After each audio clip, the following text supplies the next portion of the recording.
Hey, welcome back to the channel. Thank you, as always, for checking out this video. Really do appreciate it. Hope you're having a fantastic day. Shout out to the 19 cousins. Here we go. We got to talk a little bit about Unrivaled, and I'm going to give them some suggestions on how to improve. This is not about crashing the product on the court. This is about a couple of things that happened within how Unrivaled is run that they need to change if they want to be a successful league going forward, as opposed to this being a gimmick to give them leverage with the WNBA, CBA coming up. We'll see. We'll see if that is something that is going to happen. Maybe that's what it's all about. Who knows? But you may remember how much this league was hyped up. This was going to be the future of women's sports. As they talked about the contracts and how much money they were getting paid and all that. Well, turns out the future looks pretty shaky. Looks pretty shaky, unfortunately. The ratings are terrible, hovering below 200K, and I won't spend a lot of time on it, but I will show you the latest this past week, right? Friday, Saturday, Monday, so you get a look at all 3 days.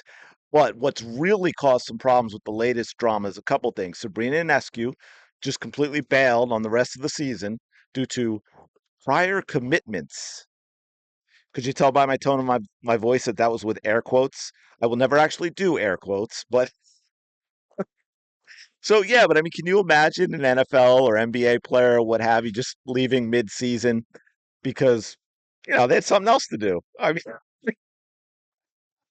but apparently this is normal and unrivaled. I mean, Sabrina just boom, she just dips out, bails on her team for prior commitments. That's just all right. That's cool. It says unrivaled, no problem. What kind of professional league allows this? And fans aren't buying it. If this was the NBA, again, could you imagine LeBron leaving the Lakers as they rev up for the playoffs, right, in March and April? Because, he had other stuff to do. He had things going on at home. It's just, he's a busy man. The, me- the media would go insane. It would never happen. But with Unrivaled, it's kind of crickets, right? We'll take a look at this a little bit. I want to show you, and this is what I mean about the fans too. Want to go down and get down to some of the fan reaction before we get into some other stuff, right? Joke of a league. All that money to get Sabrina, and she's not even doing a full season, right? Now, I would think she'd be at the top end of the tier in terms of what players are getting, because she is probably, for the players playing, one of the biggest draws when you take Caitlin Clark out of it, right? So she's right up there. And so we shall study how Sabrina finessed the unrivaled bag. Yeah, absolutely. Unrivaled made a mistake in being too flexible with people's schedules. Most players just take the weekdays to fulfill their obligations, but I fear this precedent being set by one or two players takes it further. Now that this league is established with set dates and length, next year they cannot be flexible with people's schedule. Sabrina was offered the most money, and look, she MIA. Marina been on vacation basically. Yeah, Marina finally just played a game. She finally just played a game, and of course, 5 or 6 relief players that can be chosen as well, which is absolutely wild. She missed multiple games already. She missed a 1v1 tournament because of prior commitments, and now she's out for the rest of the season. For the rest of the season. Absolutely wild. So, look, the league got decent opening night numbers. Not going to take that away. But since then, ratings are basically seem to be permanently under 200K, 200,000 people tuning in. And it really isn't hard to see why. The play has been subpar. The players aren't fully committed. Sabrina Ionescu herself says she's not fully locked in, and if she's not even playing the rest of it. Marina Mayberry finally makes an appearance. All these players are injured, or so they say. The league, they're not taking themselves seriously, so why should anyone else? Why should anyone else? But hey, let's expand to more teams and cities, right? Because that totally makes sense. And by the way, that is directly from Sabrina Ionescu herself. To be able to do what we've done here in year one, and for it to be that successful, it's kind of hard to top. Everyone here bought in to make sure it goes right. The direction it's headed in is let's get more people, let's get more teams, let's go to more cities. So a player who admittedly is not locked in, so not trying as hard, who's just skipping games and leaving for prior commitments, is saying everyone's been working to make it successful. They've bought in and that it's been really successful. Okay, well, Friday. Let's do this past weekend. Just real quick. I just want to show you the numbers. We'll go through real quick. Friday night, Unrivaled Phantom v Miss 190,000. Unrivaled Laces Vinyl 150,000. That tied The Way Home on the Hallmark Channel. I'm just saying. I'm just saying that's what it did. Right? Then we could go to Saturday. We'll go down to Saturday. See what kind of numbers did they do on Saturday. So there we go. 150,000. And by the way, that is the Rose, which involves Angel Reese. I'm telling you, if all the so-called Angel Reese fans actually supported Angel Reese playing basketball, these would be massive numbers, but they're not supporting her basketball because that's not what it's about. And then, of course, we had Monday, Unrivaled Laces v. Rose, Angel Reese again, 140,000. And then Lunar Owls versus Phantom, 150,000.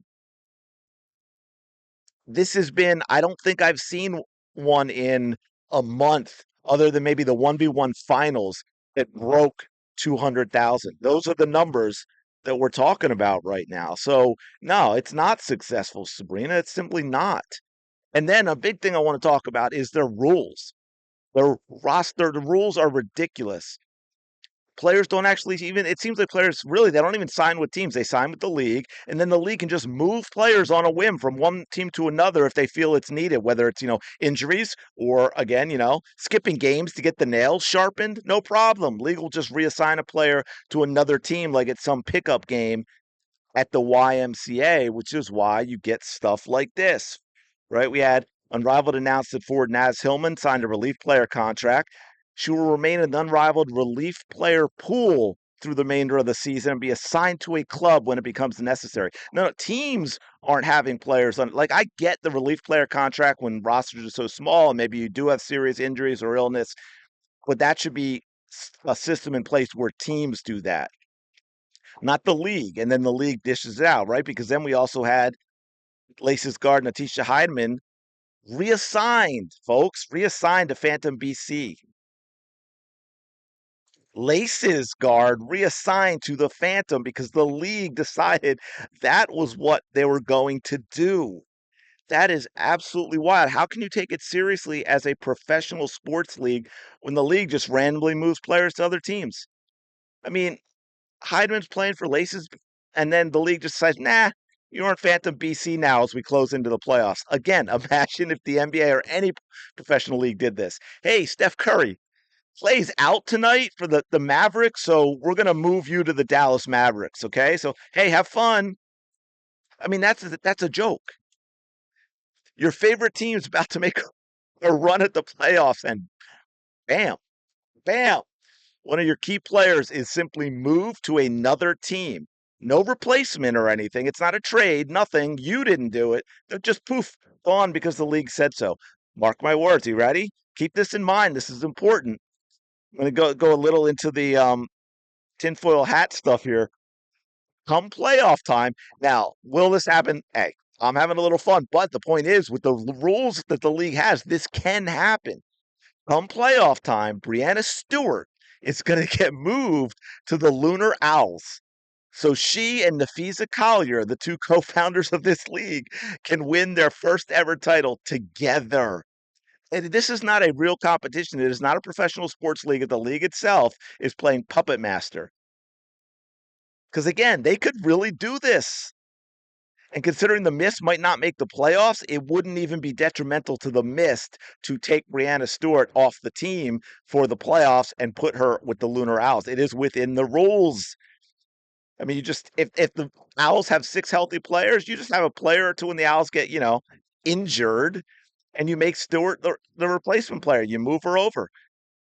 What other league entertains that scenario? So anyway, I'm gonna wrap it up here. Because look, the league has potential, I think, in a niche or niche, depending on how you say it, but they're blowing it because with these really bad ratings, because of the way they've done it, unlike Sabrina said, with moving to other cities and all that stuff, which cannot happen with these ratings. They just can't.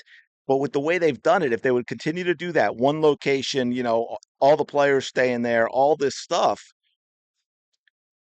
you could see where this could be viable. But the rules that they have in place, the roster management, letting players like Sabrina just leave whenever, the players like that bailing mid-season, just being able to move players, the league move players from teams to one another. There's nothing professional about that. It's just not something that they can do, and they need to make changes to the rules. Okay, they can make changes to the rules to make this a better situation going forward. So if they don't make any changes, I mean, I don't know. Maybe they can survive another year. We'll have to see what the media thinks about this in terms of ratings. Like I said, they've kept expenses to a bare minimum. It's like rock bottom. So even with these ratings, maybe that's viable, but they definitely need to change some things with how the league is structured and run. Otherwise, they might go from the future of women's basketball to just another failed experiment. But let me know what you think about this in the comments below. A couple of things. Sabrina Ionescu, how do you feel about players being allowed to do that? They just bail whenever for prior commitments. How do you feel about players just because that's Heideman's not the first one. I can't remember. There was at least one other where they just moved the player from one team to another. So, what do you think about those rules? Do you want to watch when you know that can happen? Does Unrivaled have a future? Do they have a future if they make some positive changes to how the league is run, or is it simply doomed?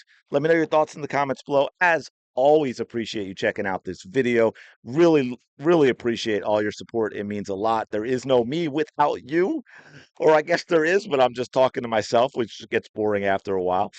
But if you are enjoying it, please like, comment, and subscribe, and I will talk to you later.